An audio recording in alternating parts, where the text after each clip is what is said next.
Deus seja louvado, irmãos. Amém. Vamos ler a palavra que o Senhor nos trouxe adiante, o Evangelho narrado por Lucas, no capítulo 7.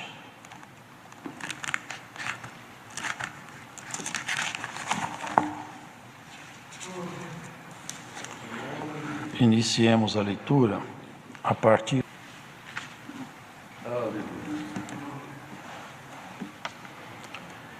E os discípulos de João anunciaram-lhe todas estas coisas.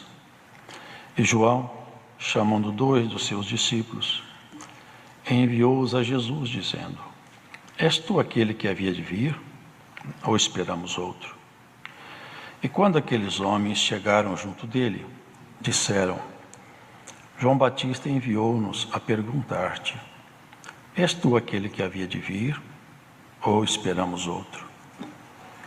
Que na mesma hora curou muitos de enfermidades e males e espíritos maus, e deu vista a muitos cegos.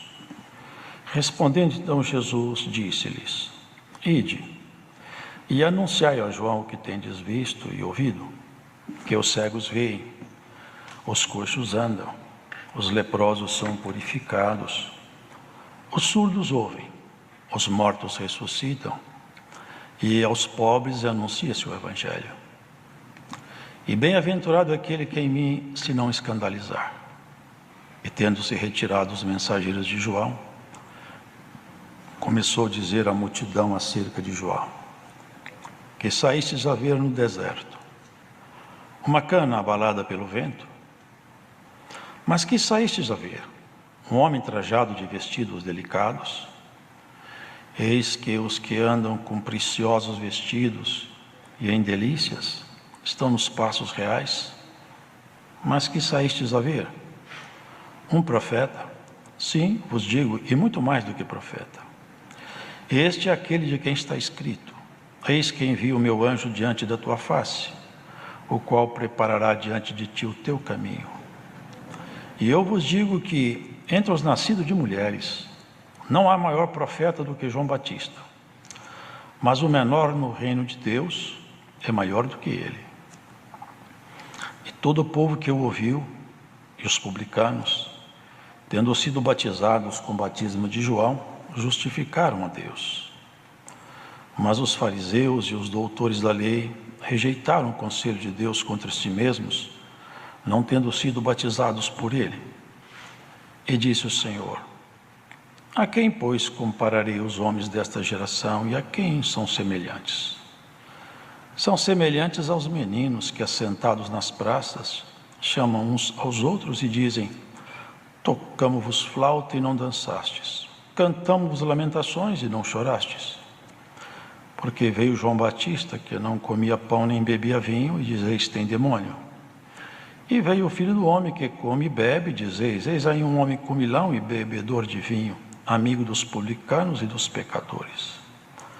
Mas a sabedoria é justificada por todos os seus filhos. Até aqui. Amém.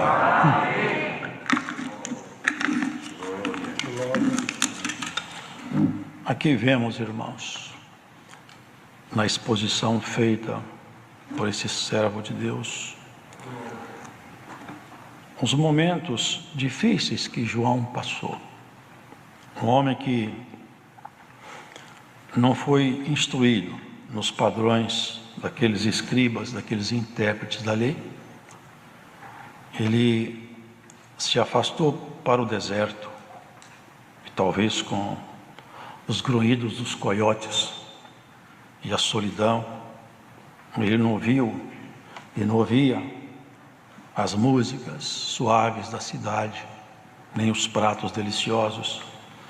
Ele comia gafanhoto, comia mel silvestre e vivia só. A solidão foi a companheira de João. A solidão e muita opressão sobre ele, certamente, porque todos os mensageiros da parte de Deus encontram oposição da parte daquele que assumiu o comando desse mundo. O comando desse mundo foi entregue a um querubim caído. Da parte de Deus foi feito isso.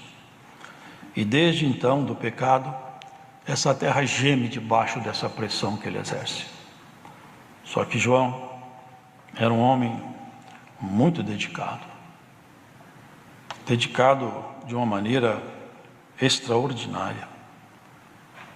E ele não se deixava dominar pelas pessoas. Aqui os irmãos vejam que ele estava no cárcere, ele estava num calabouço, não porque ele tivesse praticado algum ato criminoso, mas é porque ele era um autêntico defensor da verdade. E ele repreendeu o que Herodes tinha feito, de coabitar com a mulher do seu irmão. E ela ficou possessa de raiva contra ele. E a história, os irmãos conhecem. A filha dela dançou perante ele, numa dança lasciva, e o conquistou. E tudo isso resultou no pedido da cabeça dele, irmãos. Posteriormente, João foi decapitado. Ele pressentia tudo isso aí. Não porque foi alguma coisa de improviso, ele sabia desde o princípio. O acordo foi feito assim. Se os irmãos prestar atenção, João nem se identifica como parte integrante da igreja, propriamente. Uma certa feita ele diz assim: quem tem a esposa é o esposo, mas o amigo do esposo fica muito contente quando escuta a sua voz. Ele dizia o seguinte: Cristo é o esposo, a igreja é a esposa dele, mas eu sou amigo do esposo, porque eu vim fazer um anúncio, e fiz bem. Mas na pressão da morte, certamente uma força estranha soprou em seu pensamento que ele poderia ter errado o alvo. Talvez não fosse esse ainda, viesse outro.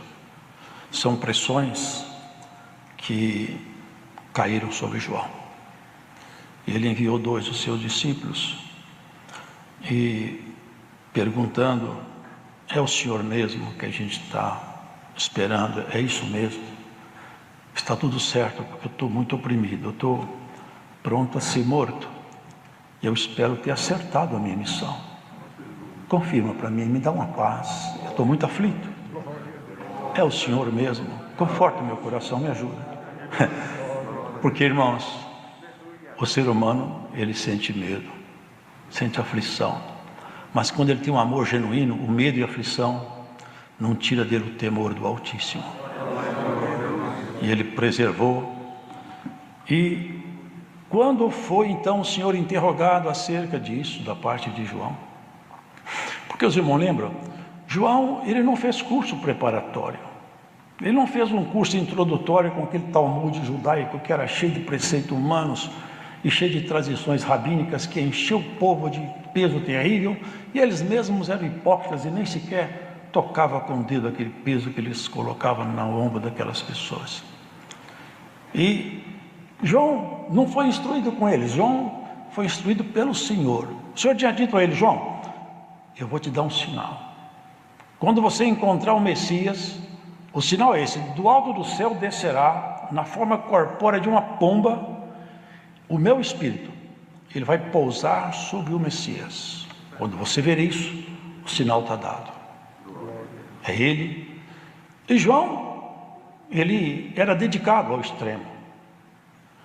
E eu acho interessante uma parte que me chamou a atenção aqui, porque o Senhor falou assim: dos nascidos de mulher, não existiu nenhum homem superior a João Batista. Irmãos, eu voltando a memória ao passado, eu vejo Abraão com a adaga na mão e com seu filho, com certeza decepcionado e assustado, amarrado, e seu pai parece que transformado num algoz terrível, e ele sem entender nada. O que se passa, pai? É uma ordem de Deus. Eu te amo, mas eu aprendi a amar a Deus mais do que a você. Eu amo demais você, é o único filho meu, porque o outro não era legítimo. Você é o filho da minha velhice, é toda a minha esperança, tudo que eu tenho de bom é você. Mas entre escolher você e Deus, eu sinto muito, meu filho, mas a minha escolha está feita. Meu amor por Deus, ele não está mais em discussão aqui embaixo. Que grandeza, que majestade. E vem o Senhor e fala: Abraão era menor do que João. Só que João não fez milagres. João não fez prodígio. Aonde está essa grandeza assim aos nossos olhos? Mas João, ele era autêntico. Ele fez uma pregação uma certa feita, e ele expôs o inferno perante aquele povo de uma maneira tão terrível que eles ficaram apavorados. Aqueles doutores da lei, aqueles escribas, aqueles fariseus, aqueles intérpretes daquelas tradições judaicas, depois que ouviram a pregação de João, eles ficaram sobressaltados, porque João era incisivo e sabia o que falava. Eles falaram: e olha, foge da ira de Deus, porque quando vocês passarem pela porta da morte, se você não encontrar com a paz, você encontra com a guerra. A ira de Deus vai te achar do outro lado. Cuidado. E eles ficaram tão assustados que falaram: eu não estou querendo encontrar essa ira não. Vou me batizar porque eu acabo com essa questão aí. E João está falando do batismo. Eu batizo e fica tudo certo. Mas atos cerimoniais, liturgia religiosa, não enche o coração de Deus. Ele estava apenas fugindo do inferno, mas não estava indo na direção de Deus. E ninguém foge do inferno se não for na direção de Deus, porque Ele é a única alternativa. E eles foram se batizar. Mas nós batizamos, essa ira de João, que João prega de Deus, não nos pega a nós. Eles eram homens influentes. João, sem rodeios, falou: raça de víboras, quem vos ensinou a fugir da ira futura? E não presumais de vós mesmos que vocês aí batizando, vocês são salvos, não. Se vocês não produzirem fruto de arrependimento, eu te digo que esse batismo de vocês não vale nada. Percebiam, irmãos? E eu quero falar uma coisa para vocês também. Eu batizo é com água, vocês estão vendo. Mas tem um aí que batiza com fogo e com espírito. Terrível é esse aí. Para falar com vocês a verdade, eu não sou digno de ajoelhado no chão, pegar a sandália suja dele e desabotoar dos seus pés. Eu não sou ninguém. Eu nunca pretendi ser alguém. Vocês são testemunhas minhas, que eu toda a vida disse que eu não sou o Messias, eu não sou ninguém. Ele indagado uma vez: quem é você? Eu sou apenas uma voz pelo deserto aí, que anda gritando, chamando as pessoas para conhecer a luz. Eu não sou luz, eu nunca fui luz. A luz é Ele. Importa que Ele cresça e que eu diminua. E ele estava no cárcere diminuindo na angústia, no sofrimento, nas opressões. Olha, o Espírito de Deus me traz aqui. Alguém que está escutando essa pregação, oprimido, massacrado pela força do inferno, você não vai sucumbir nos cárceres como aconteceu com João, que foi omissão. Dessa situação tua, Cristo te tirará. E pode aguardar que será por esses dias. Irmãos, João não escutou o que foi falado lá, mas Cristo curou. E olha que interessante, porque se vocês prestarem atenção, porque o Senhor faz coisas profundas.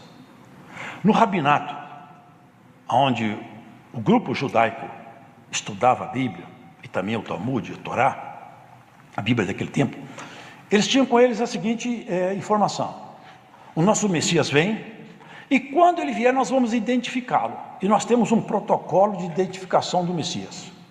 E o protocolo é o seguinte: ele tem que curar um cego de nascença, expulsar um demônio mudo e ressuscitar mortos.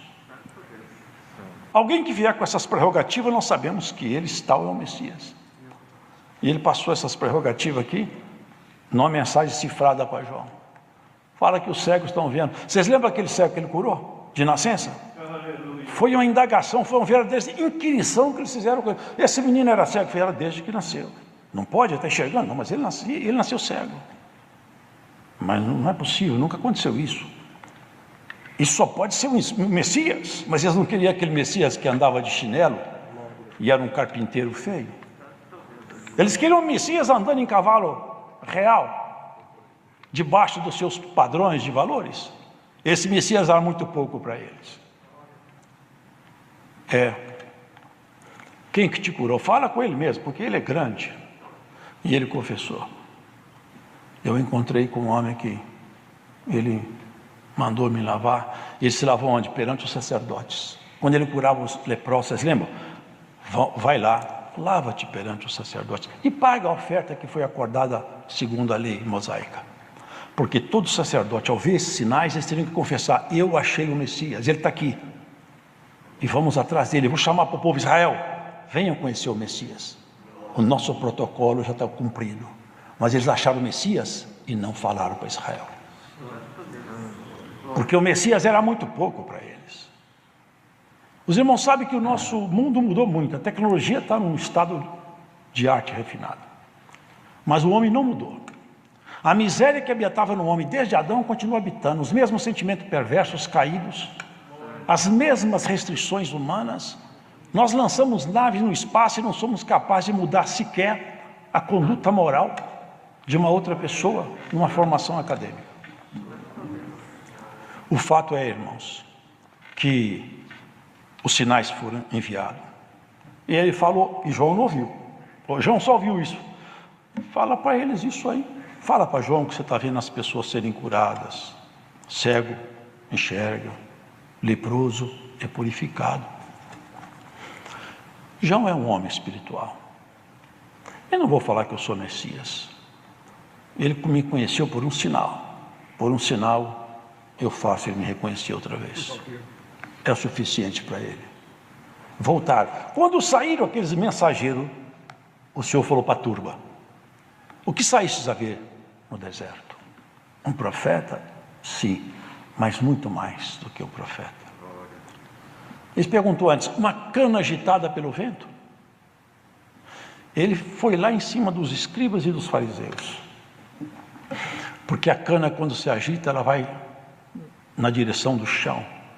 E aqueles escribas e fariseus estavam agitados pelo vento da política de Roma, comprados, vendidos, negociados. E eles já não tinham honra nem conduta espiritual suficiente, porque estavam vendidos por cargos políticos. Perderam a dignidade, a honra, porque quem perde a honra não tem nada mais para perder. Eles perderam o que tinha de mais precioso. E eles esqueceram que havia um Deus alto e poderoso que sonda tudo que está dentro do coração do ser humano. O Senhor já tinha feito um sinal de reprovação. Um dia o Senhor Jesus, passando por um certo caminho, ele viu uma figueira. E geralmente quando a figueira está cheia de folhas, já tem figo lá. E ele sabia que não tinha figo, obviamente ele sabe tudo. Ele chegou na figueira, procurou pelo figo, não achou. Olhou para a figueira e falou: maldita sejas tu, nunca mais nasça fruto de ti. Os discípulos ficaram espantados, mas ele se irritou com a figueira. Estranho o comportamento do Senhor, mas ninguém falou nada. Depois eles passaram de volta e encontraram a figueira seca. Falei: mestre, olha o que aconteceu com a figueira depois que o Senhor ficou bravo aí, ó. Olha, secou toda. Irmãos, Deus não busca religiosos, porque eles sempre estiveram por aqui. Deus busca homens que amem a Ele de verdade, mulheres que se entregam a Ele de verdade.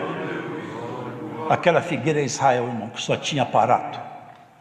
Era aqueles escribas e fariseus, que tinham as vestes bonitas, gostavam de se chamar de mestre, professor, doutor, que seria hoje nosso linguajar. Mas eles não tinham santidade, não tinham busca individual. Eram sepulcros caiados. Eles caiavam sepulcros para que nenhum sacerdote ou levita tocasse naquele sepulcro e ficasse imundo. E eles faziam o sepulcro ficar até bonito. E ele falou: encontra aqui um conjunto de sepulcros caiados. Vocês são bonitos para quem olha, mas quem tocar em vocês, ou seja, quem aprender com vocês, quem for aluno seus, vai se contaminar demais, porque vocês rodam o mundo inteiro para fazer um prosélito. Isso é um recém-convertido, e quando vocês fazem um prosélito, vocês fazem ele pior do que um filho do inferno, pior do que vocês. Vocês percebem como que o caminho do Senhor Deus é um caminho sério, santo, e ele não tem ajustes, não tem acordos políticos, não tem pano quente. Todos nós vamos prestar conta da vida que nós estamos aqui embaixo. E nem sequer conquistamos essa vida, nos foi dada. Lá na frente, todos prestaremos conta dessa vida que nos foi dada, para regozijo e para vergonha. Passou pela porta da morte, encerrado está o tempo dos acordos. Por isso, bem-aventurado é aquele que antes de tombar, faz os acordos, como o Senhor mandou aqui, há um tempo atrás. Vai mandar os seus reizinhos fazer os acordos com o nosso grande rei, antes do dia do grande acerto, irmãos. Porque ele falou assim no final: quem que eu vou comparar essa geração? Porque eu queria que vocês chorassem e vocês não choraram. Eu queria que vocês cantassem e vocês não cantaram. Vocês reprovaram o choro e reprovaram o canto. Eu trouxe mensagens severas, vocês não se endireitaram com ela. Eu trouxe mensagens alegres, vocês não aceitaram as minhas mensagens alegres. João Batista não comia, ele comia gafanhoto. E até hoje no Oriente se come gafanhoto. É rico em proteína. Ele comia gafanhoto. Sabor horrível. Ele não tinha contato com a sociedade, não se desfrutava de nada. Vê Jesus Cristo, vê eu. Ele andava no meio dos pecadores, porque veio exatamente para isso, para resgatá-los. Quantas vezes o Senhor fez obras no meio de pessoas pecadoras e eles julgando a Ele? Uma ocasião ele entrou numa casa, certo? Salvo engano, um homem chamado Simão. Estava na casa. E uma certa mulher, quando viu Cristo e olhando nele, enxergou nele a verdade. O Deus que ali estava escondido, o Deus Filho, porque nele se congrega o céu e a terra. Por isso, irmãos, que conhecer Jesus histórico, qualquer um pode conhecer, basta abrir um livro. Mas conhecer o Jesus, o Filho de Deus, é necessário que então seja ministrado em nós esse conhecimento pelo Espírito Santo. Essa é a revelação da graça. E aquela mulher foi revelado a ela. Ela nem sequer conversou com ele. Ela abaixou-se e rastejando por debaixo da mesa, talvez nas cadeiras, ela chorava compulsivamente, porque falava: esse aqui é o Filho de Deus. Eu não vou nem olhar para o rosto dele, mas eu vou fazer isso. Eu vou me arrepender aos seus pés. Chorava, e era tanta lágrima que ele molhava os pés sujos de andar pela poeira, e com os cabelos ela enxugava aquele pó sujo de lodo e limpava os pés dele. E alguém falava: essa mulher eu conheço ela, uma pecadora, esse homem não é profeta nada. É isso que estava reprovando. Vocês não sabem avaliar. Jesus sabe avaliar, ele nunca erra na sua avaliação, mas nós erramos com frequência, irmão. Avaliamos mal, pesamos mal, nossas balanças não são boas. Eu entrei na sua casa, você não me deu nem um beijo, você nem me deu água para lavar os pés. Essa mulher aqui, ó, não cessa de chorar. Vocês lembram de uma pergunta que ele fez também? Tinha um certo homem que tinha um credor, um devia 500 e outro 50. Ele perdoa ambos. Qual dos dois vocês acham que ficou mais contente? Alguém disse: eu acho que aquele que o senhor foi perdoado 500. Você acertou. Porque a quem muito é perdoado, muito ama. E bem-aventurados somos nós, que reconhecendo as nossas misérias, nos sentimos perdoados da parte de Deus em Jesus.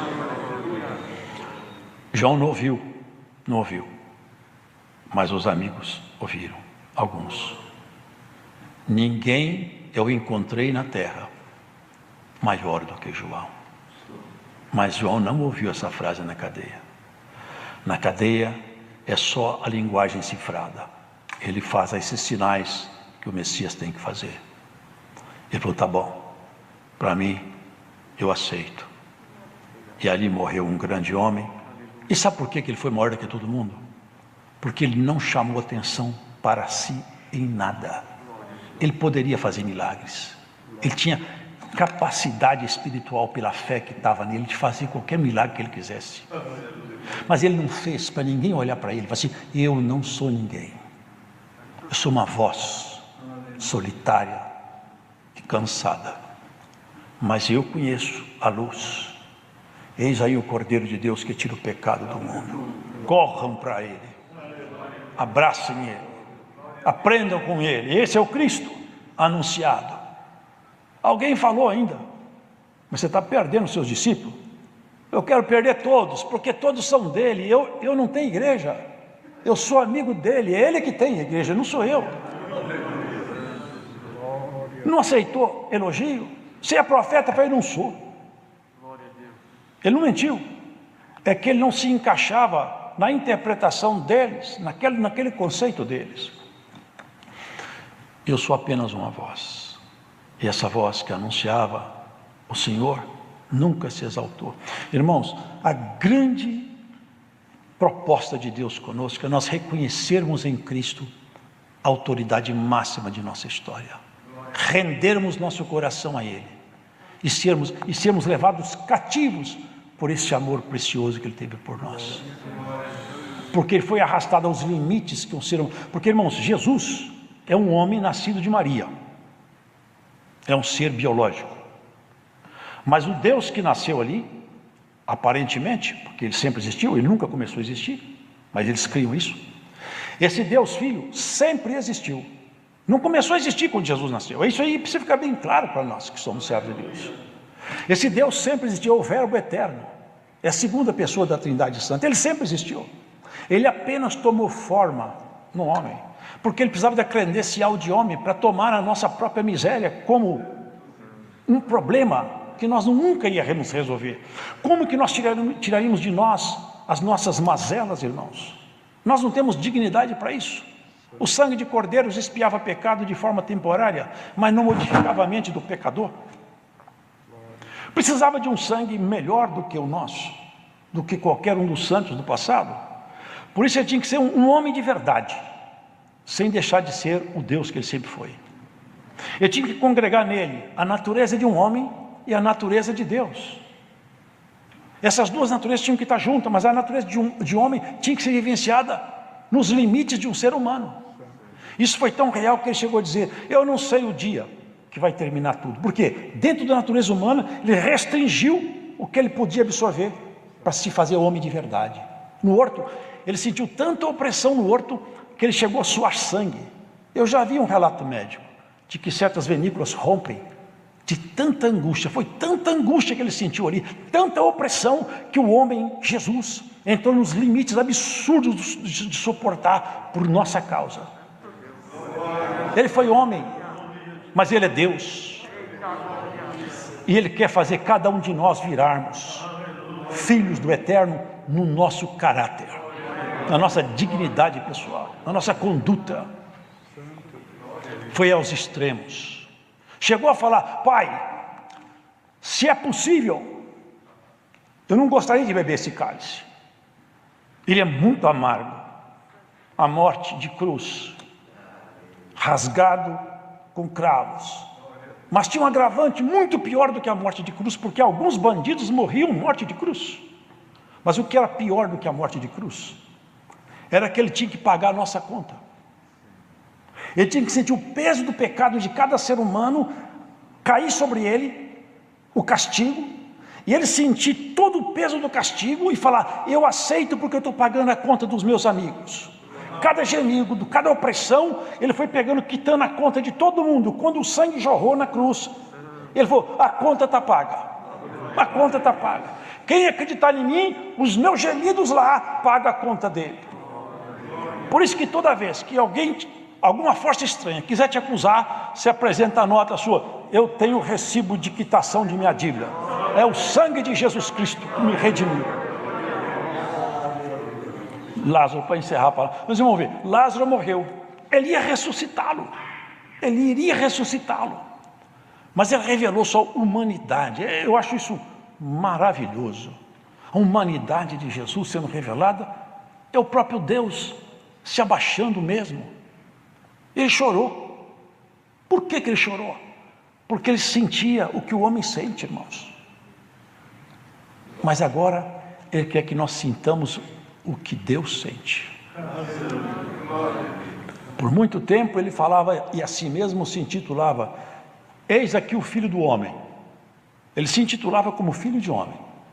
para ter essa prerrogativa de congregar nele a natureza divina e a natureza humana, e em nosso nome fazer paz com Deus, porque nós não podíamos fazer paz com Deus. Mas agora ele deu o direito de nós falarmos: eu sou filho de homem, mas agora também, por adoção, eu sou filho de Deus. E cada um de nós, na nossa pouca estatura espiritual, devemos apontar esse caminho maravilhoso, esse Jesus restaurador para as pessoas. Para quem sabe, se nós chegarmos lá em cima no céu, e olharmos para trás e ver mais um ou dois, quem sabe, para isso aqui estava lá perdido, mas eu não posso salvar ninguém, não tenho essa competência, mas eu sei quem salva. E eu falei com ele: vem cá, vamos observar a palavra de Deus. E olhando para Jesus, as trevas abandonam o coração dele. Bem-aventurado aquele que entende a proposta de Deus na sua própria história, porque você nasceu e você não escolheu seu sexo, seu nome, sua compleição física, seu grau de inteligência, nem sua família. Tudo te foi dado. Porque existem 3 características no relacionamento de Deus com o homem. Uma é a vontade, outra é a permissão, e outra é o decreto. Quando Deus faz os seus decretos, como ele fez quando Noé estava na terra: eu me cansei de ver tanta miséria e eu não vou suportar mais, eu vou destruir essa terra. É um decreto. Ele falou para Noé: Noé, eu tenho a vontade de salvar você e sua família, construa uma arca. Ele poderia construir ou não. E tem coisas que ele deixa, mas não é que ele quer. Mas o homem é livre para fazer escolhas. Vocês lembram que ele falou para Caim? Caim, o pecado está à porta e bate aí para entrar. Resista a ele, de outra sorte, ele vai entrar e vai te dominar. Caim não resistiu. Por quê? O Senhor permitiu, mas não desejou. E assim, tem muitas coisas que Deus permite, mas não deseja. Tem coisas que Ele deseja e nós não fazemos. E tem coisa que Ele decreta e nem Satanás pode revogar. E há um decreto: se alguém aceitar a palavra dele, nenhuma força, está escrito, quem poderá nos separar desse amor? Nem a morte, nem a vida, nem a altura, nem a profundidade, nem qualquer outra criatura. Jesus se identificou como homem, mas nunca deixou de se identificar como Deus. Nessa ocasião que ele falava, ou numa certa ocasião, eles queriam matá-lo, ele falou: por que vocês querem me matar? Fala para mim, qual o mal que eu fiz que levou vocês a querer tão mal assim a mim? Qual foi o meu pecado? Nós não queremos te matar. É porque você é homem e quer se fazer semelhante a Deus. Você, Abraão, ficou contente quando me conheceu.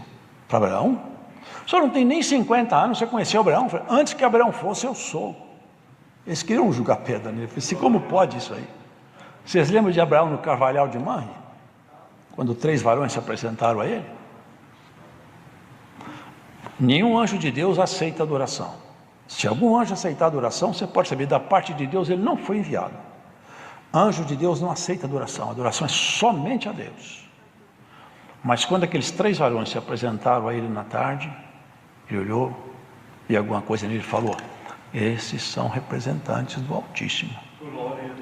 Ele ajoelhou e adorou, e eles aceitaram a adoração. Cristo falou: Abraão conheceu o meu dia, eu tive com ele algumas vezes. Quando ele chegou, vocês lembram do rei de Salém?